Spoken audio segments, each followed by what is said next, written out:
अस्सलाम वालेकुम मेरे प्यारे नाजरीन, कैसे हैं आप लोग। मी मिसिज़ अना मासीन, उम्मीद है ठीक होंगे। आज हम पढ़ने जा रहे हैं सेकंड टर्म का हिस्सा गज़ल। अल्हम्दुलिल्लाह हम हिस्सा गज़ल तक पहुंच चुके हैं और आज इसको ख़त्म करेंगे। गज़ल पढ़ेंगे मिर्ज़ा असदुल्ला ख़ां गालिब की, उसका तारुफ़ करते हैं। ये सबसे मेरे पसंदीदा शायरों में से हैं कि इनकी शायरी बहुत ही पुरलुत्फ़ है। इसी दौर और हालात के वाक़यात को अपनी शायरी में बयान नहीं की, बल्कि उन्होंने माजी, हाल और मुस्तकबिल तीनों अदवार को मलहूज़े हाथी रखते हुए अपनी शायरी में उसका तज़किरा करते हैं और उसकी गुफ्तगू करते हैं। ये बहुत अच्छे शायर हैं, मेरे पसंदीदा हैं।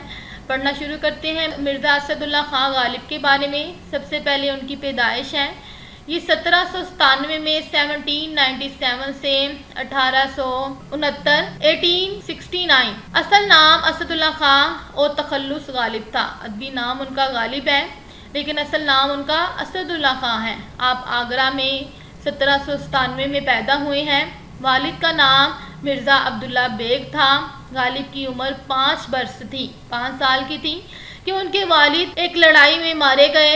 वालिद के इंतकाल के बाद मिर्ज़ा की परवरिश उनके चचा नसरुल्ला बेग के सुपुर्द हुई थी। अब उनकी परवरिश उनके चचा ने की, जो अंग्रेज़ी फ़ौज में मुलाजिम थे। वो भी जल्द ही इंतकाल कर गए तो ये अपनी वालदा के साथ दिल्ली आ गए। बचपन में उन्होंने शेख मौज़म से तालीम हासिल की। बाद में उन्होंने अब्दुल समद से फ़ारसी में महारत हासिल की। दिल्ली में 13 बरस की उम्र में उनकी शादी नवाब इलाही बख्श की मारूफ बेटी से हुई। जब वो बहुत छोटी उम्र के थे तभी उनकी शादी कर दी गई, लेकिन उन्होंने अपने ज़ौक़ और शौक़ को बिल्कुल भी ख़त्म नहीं किया, मुनक़ता नहीं किया और उसको जारी रखा। उन्होंने उर्दू और फ़ारसी में बड़ी महारत हासिल की। मिर्ज़ा गालिब को पेंशन मिलती थी, जिसके इजाफे के लिए उन्होंने कलकत्ते का भी सफ़र किया, मगर उसमें इजाफा ना हुआ। चनाचा माशी तंगदस्ती की वजह से 1850 में बादशाह की मुलाजमत इख्तियार की, जबकि 1857 में जब जंग आज़ादी लड़ी गई, जब अंग्रेज़ों ने मुसलमान और हिंदुओं के साथ मुकाबला किया, कि उसकी वजह से पेंशन भी बंद हो गई और शाही मुलाजमत भी जाती रही। ऐसे में उनका हालात में गुजारा करना बहुत मुश्किल हो गया था। तो नवाब यूसुफ अली ख़ां वाली रामपुर ने 100 रुपया माहवार वजीफ़ा मुकर्रर कर दिया और उनकी मदद की, जो ताहयात पूरी ज़िंदगी, जब तक उनकी ज़िंदगी रही, उन्हें मिलता रहा। उम्र का आखिरी हिस्सा बीमारियों में ही गुजारा। उन्होंने दिल्ली में वफ़ात पाई और वहीं दफन हुए। अगर हम गालिब की शायरी को देखें तो उसमें उर्दू और फ़ारसी दोनों ज़बानों में शायरी की है उन्होंने, लेकिन बहुत सारी किताबों के तराजम भी किए हैं। उन्होंने अंग्रेज़ी में भी तराजम किए हैं। उर्दू शायरी में उनका मुकाम बहुत बुलंद है, जिसे सब ने तस्लीम किया है। वो बहुत ज़्यादा वुसअत नज़र रखते हैं, क्योंकि उन्होंने अपनी शायरी में माजी का तज़किरा भी करते हैं, जबकि हाल में मौजूद जो हालात और वाक़यात हैं, जिस तरह के हालात चल रहे हैं, उसका भी तज़किरा नज़र आता है, जबकि मुस्तक़बिल की भी पेशगोई करते हैं और उसे भी अपनी शायरी में बयान करते हैं। गालिब हर दौर के अहम शायर हैं। उनकी फ़नी अज़मत को हर एक ने सराहा है, उनकी तारीफ़ की है।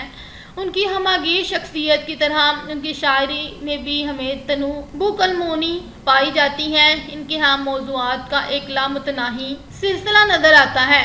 उनकी उर्दू गज़ल मज़ामीन की रंगारंगी, वुसअत नज़र, तख़य्युल की बुलंदी, पहलूदारी, मायनी अफरीनी, नादर तशबीहात और इस्तारात, नए नए अल्फाज और तराकीब, तंज़ो ज़राफ़त, आफाकियत और जिद्दत अदा की बदौलत बहुत आला की है।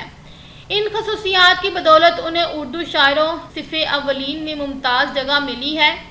गालिब की तसनीफ़ को अगर देखें तो उसमें दीवाने गालिब उर्दू में है, दीवाने फ़ारसी भी है एक, जो फ़ारसी ज़बान में लिखी गई है।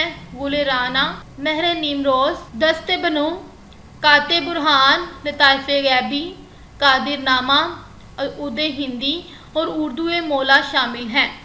ये था उनका मुख्तसर सा तारुफ़, जिसमें मुख्तलिफ़ बातें बयान की गई हैं और बहुत ही उम्दगी के साथ उन्होंने हर शेर को, हर नसर को, हर चीज़ को बयान किया है और उसमें लताफ़त पाई जाती थी। उनका अच्छी तरह से तारुफ़ याद करें, उनकी पैदाइश को, उनके हालात और वाक़यात को और उसके अलावा उनकी तसनीफ़ को। यह आपसे सवाल और जवाब में पूछी जाएंगी। اور اس کے علاوہ آپ کے MCQs یعنی کہ کثیر الانتہا بھی جوابات میں بھی آئیں گے، اس لیے اس کو اچھی طرح یاد رکھیے۔ خدا حافظ۔